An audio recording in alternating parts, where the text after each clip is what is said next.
Bueno, muy bien, como en cada martes vamos a hablar de psicología, psicología en la radio. Ya la tenemos en línea a la licenciada María Angélica Zurita para saludarla.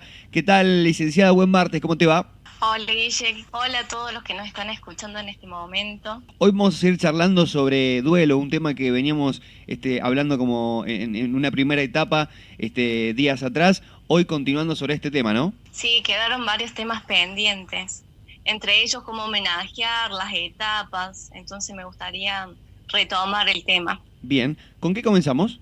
Bueno, de esto, de la manera de homenajear a un ser querido que se nos ha ido, no es solamente homenajear a través de las lágrimas, sino también a través de recordar esa persona con humor, con alegría, porque los duelos se transitan de una mejor forma. La manera en que nos enfrentemos, digamos, a la muerte, por ejemplo, en la infancia, eso nos va a permitir enfrentarnos a otras de una manera más saludable, digamos. Es como que vamos Por eso, aprendiendo. ahí no te escucho bien, Guille. Es como que uno va aprendiendo, digo, ¿no? Exacto, nos permite afrontar a las siguientes.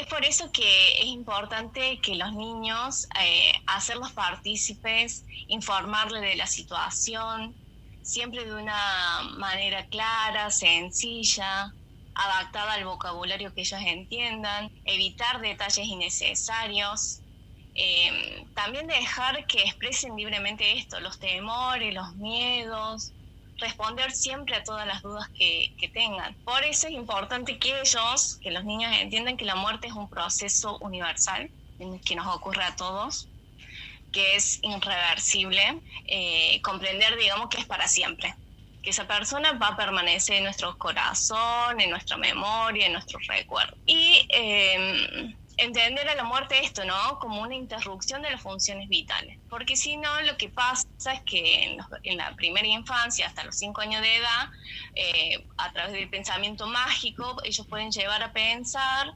que el ser querido ha muerto por algo que han hecho ellos. Ah, mira vos. Entonces dejarle siempre claro eso, que no es culpa de ellos, responder a las preguntas. Muchas veces les resulta más incómodo al adulto que a los niños, ellos los viven más con naturalidad.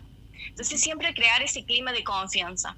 ¿No importa la edad del niño? Y no, porque peor es negarle, Claro. digamos, por ejemplo, un niño que estaba acostumbrado a ir siempre de la abuela y de repente no ve más a la abuela, entonces no va a entender. Entonces siempre ser claro que la abuela falleció, digamos, su organismo dejó de funcionar.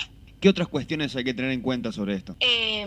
Bueno, también ver a ellos, en los niños me estás preguntando, ver cómo eran ellos, cómo eran su día a día, y de repente puede llegar a haber cambios conductuales, cognitivos, tienen conductas que antes no hacían, o se la pasan todo el tiempo triste, o no se animan a preguntar.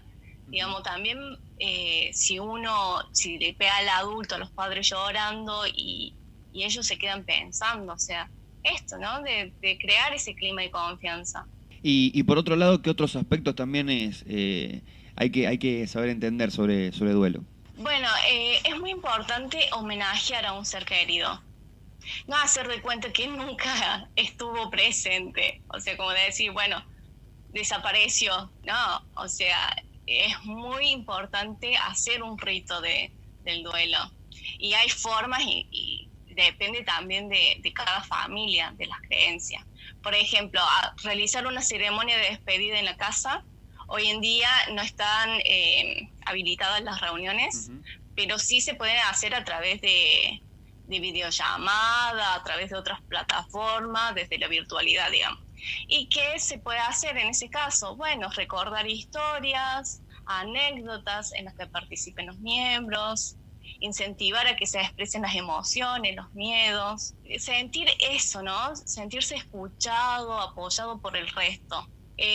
También otra forma es hacer un álbum de recuerdo con fotos, objetos o incluso dibujos, digamos, que consideren oportuno. Muchas veces yo utilizo en el consultorio una forma que es escribir una carta de despedida, Entonces, le digo a la persona bueno, que en esa carta le exprese las cosas que quedaron pendientes por decirle, los sentimientos, las preocupaciones. También es una manera, digamos, de homenajear. Otra forma es hacer un álbum, un baúl, digo, o caja de recuerdo, donde se guarden las pertenencias o cosas personales de la persona fallecida y uno pueda recurrir a ella cuando uno realmente lo desea. Eso es medio personal, ¿no? Por allí algunas personas a lo mejor no quieren retener nada de esa persona que se fue y otras sí, ¿no? Es como que es de acuerdo a lo que uno sienta. Sí, también, digamos, no es normal, no usaría la palabra normal, pero no sería pertinente tener las cosas de un ser querido tal cual como las dejó. Claro. Digamos, por ejemplo, tener el placar lleno de sus cosas, de pertenencia, de ropa, por ejemplo, o nunca más entrar en esa habitación, porque también hay que hacer una elaboración del duelo. Es muy importante dejar esto, ¿no? Retomando lo del principio, de no quedarse solamente con esa etapa de la tristeza, que ahora las voy a mencionar, cómo se va dando, digamos, porque en sí el proceso es personal, es único, es intransferible, también depende mucho de la intensidad y la duración del duelo. Y tiene que ver mucho con esto, con el vínculo. No es lo mismo perder a un amigo que a un hijo. Claro. Porque se vive, digamos, de manera diferente el dolor. Hay una autora que se llama Elizabeth Kubler-Ross que habla sobre 5 etapas del duelo. Uh-huh. Ella dice que uno no pasa por un orden predeterminado, sino más bien puede darse una y otra indistintamente, pero que el fin es lograr aceptar la muerte o la pérdida. Y ella menciona como primero la negación. Dice que la persona, digamos, se opone a la realidad que ha tenido, porque es tan grande ese hecho emocional, digamos, que siente, y la persona, digamos, piensa que no ha sucedido, se niega a creer que se haya ido, y es un mecanismo de defensa para evadir, digamos, esa realidad dolorosa. Una vez que se rechaza esa realidad otra vez y de sentirse confundido, llega una etapa que es la ira. Entonces la persona comienza más bien a volverse más consciente de lo que ocurre, empiezan a florecer emociones como ira, frustración, coraje, resentimiento. Se tiende a culpar y también a proyectar mucho enojo hacia sí mismo o a los demás. Por ejemplo, no sé, culpa del médico, culpa de la enfermera. Claro. Entonces, detrás de esa ira hay una gran tristeza. Y después llega una etapa, digamos, de negociación, que la persona se encuentra más bien lidiando en esta etapa. ¿Acepto que esto es real y para siempre o más bien me resisto? Entonces es una etapa confusa ahí. Por ejemplo, hay personas que creen que son religiosas y creen en Dios, entonces como que llegan a un acuerdo a través de él, y hay otras que no. Bueno, depende también mucho de la creencia y la cultura de cada persona. Claro.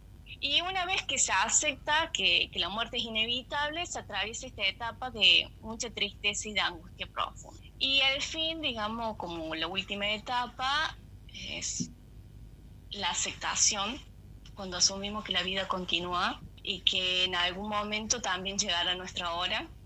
Entonces ya ahí se empieza a experimentar más bien tranquilidad, alegría de modo ocasional. Va a dar también paso a reflexionar sobre el sentido de vida, a la aceptación de una vida sin la persona fallecida.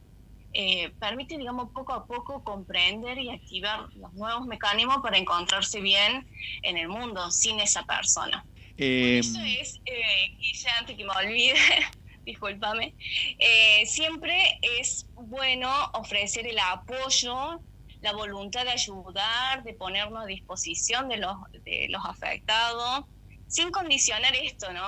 El estado de ánimo, sin agobiar, ni ser insistente, no decirle, no lloré, ya está. O sea, también saber acompañar. Me parece que como sociedad hay que saber acompañar en estos procesos. Claro, fundamental, ¿no? Y se me daña la cabeza, digo, qué tema importante. Bueno, hoy ya cerrándolo, pero sobre todo hoy viviendo esto que estamos atravesando, ¿no? Una pandemia que por así no es normal, esto de despedirse de forma virtual o bueno, pero hay que saber adaptarse también y es una forma de poder hacerlo y es necesario también. Tal cual, porque aparte esto, ¿no? Las personas en duelo necesitan un proceso de Ujú. asimilación para reorganizarse internamente. Por eso es importante rodearse, digamos, con un entorno comprensivo. Bien, con esto cerramos ya el tema duelo.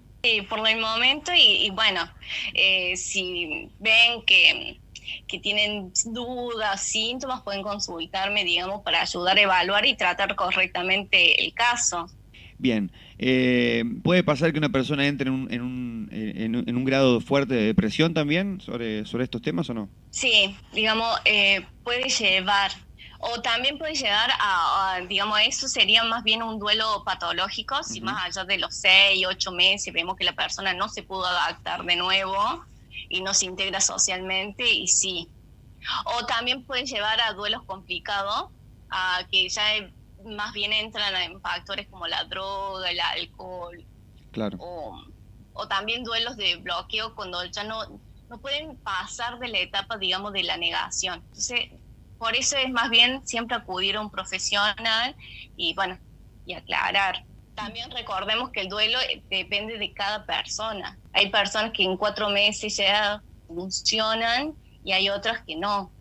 Bueno, gran tema el de hoy, hablando sobre duelo. Por consulta, licenciada, la gente, ¿cómo se puede poner en contacto? Bueno, mi teléfono es 0351 15 55 72 164. El Instagram es psico.ma.angélica-zurita y mi Facebook es psicóloga ma.angélica Zurita. También, Guille, porque me han consultado, sí trabajo con obras sociales, bueno, Ujú. y de manera particular acá en Barrio Centro. Bien. Todavía de forma online y presencial, las dos, ¿no? Sí, las dos formas. Perfecto. Angélica, muchas gracias por este bloque del día de hoy, ya cerrando este tema importante que es el duelo. Te mandamos un abrazo grande y hasta la próxima. Hasta la próxima.